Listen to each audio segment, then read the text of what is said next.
እኔ የምለው ጋይስ እኔ የምለው አብርሃም አሁንም ቆም ብሎ ማሰብና ራሱን ማሰባ ጊዜ መውሰድ አለበት። እስቲ አብርሃም አንድ ሳምንት ከሚዲያ ራቅና ማለት ነው እስከ ዛሬ ምን አርጌ ነው ምን እያረኩ ነው ቆየው ለወደፊትስ ምን ሊያጠፋ ነው ቆየው ብለክ አስብ። አንተ እኮ አንድ ሴት ብቻ ላይ አይደለም እውነትን ልናገር ከተባለ ሩታም ሄርሜላም ሁለቱም አንድ ላይ መያዝ ሞከርከና ሁለቱን እንደምታጣቆ ማወቅ አለብህ። እኔ ሄርሜላን ታጣለ ብዬ አላሰብኩም። ለምን ሄድ ስትል ትሄዳለች እሷ መጀመሪያ ማለት ቦታ ስለገባች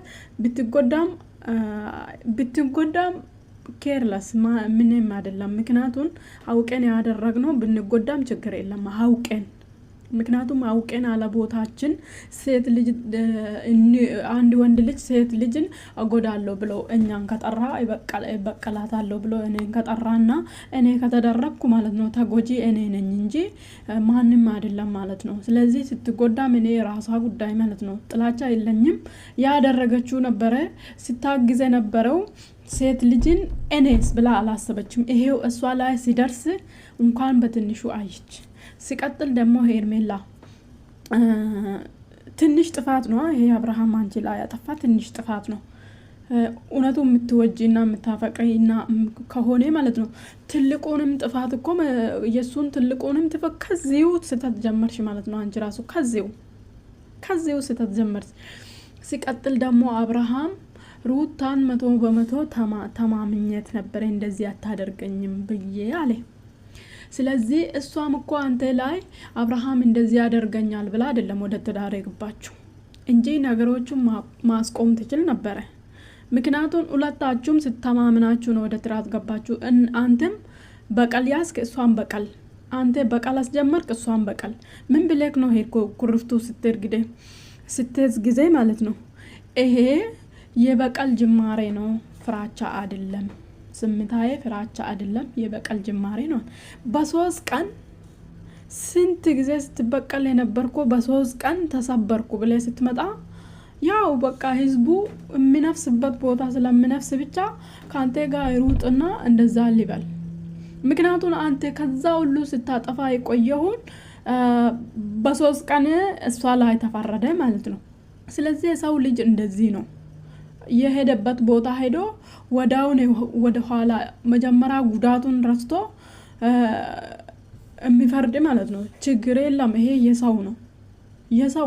እኔ ሁሌ የምለው የሰው ነገር ምኑም አይደለም።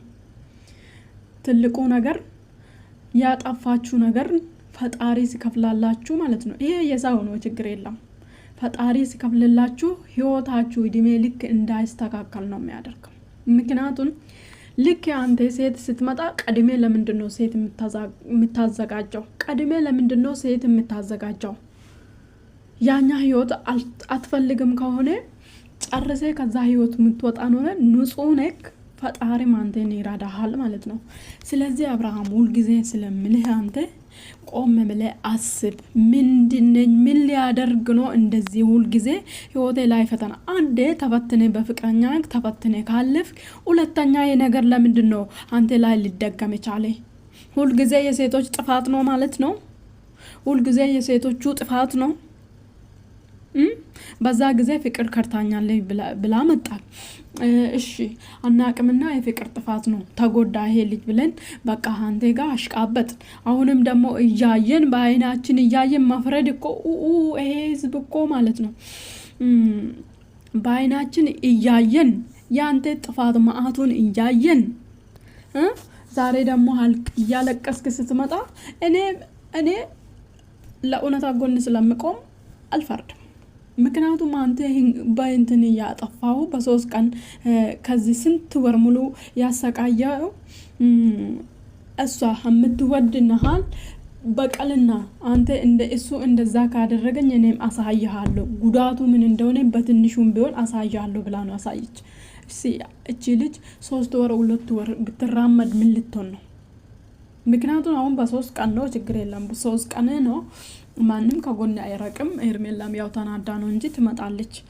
ግን 3 ወር ሙሉ በቃ በውሸት ካንተ ጋር ኑራ 3 ወር ሙሉ አንድ ስህተት አንተ ስትንጣ ውልቅ ብለህ ህይወትክ ስትወጣ ምን ልታደርግ ነው በዛ ሰዓት? ምክንያቱም እቺ ልጅ ተሰብራለች በእውነት እኮ። ምክንያቱም እኔ በዛ ሰዓት ድንጋይ አይደለም እኮ ተሸከመችው ልጁን ነው። አሁን ልጄ አብርሃም ልጄ ስለው በዛ ሰዓትም ልጄ ማለት አለብኝ። ምክንያቱም እሳ ስትበድል ራሱ ነገ ልጄ ተወልዶ እኔን ይወቅሰኛል ብሎ ከጎን መቆም ነበረበት። ስለዚህ ሁልጊዜ አታሽቃብጡ፣ እውነታውን ተናግሩ በቃ። ምክንያቱም የአብርሃም መጥፋ መንገድ ነው የምታዘጋጁ እኮ። በቃ አብርሃም ህዝቡን ራሱ ይቅርታ አልጠየቀም። ነገም ተመልሶ እዚች ቦታ ይቆማል። አስቡ፣ እንዳትረሱ። እዚች ቦታ ይቆማል ማለት ማንኛውም ሴት ወንድ ልጅ አጥፍቶ ስትመጣ ኦኬ እንኳን አጠፋኸኝ ችግር የለም አንተ ብቻ ስለመጣህልኝ ብላ የምትቀበል ሴት የለም። ይሄን እመኑ። በዚህ ሰዓት ደግሞ በዚህ ጊዜ ማንችም ሴት አትቀበሉም፣ ከነጥፋቱ አትቀበልም። ምክንያቱም ጊዜ እኩል ነው። የድሮ ሰዎች ቢሆን የፈለገው አስወልደው ራሱ ቢመጣ ይቀበላሉ። የአሁኖቹ አይቀበሉም። ይሄን ይወቁ። የወደፊት ህይወቱ ማሰብ አለብህ። ከሷ ተለየህ የወደፊት ህይወትን ላይ ማሰብ አለብህ። አሁንም እኔ አንተ ነው የሚለው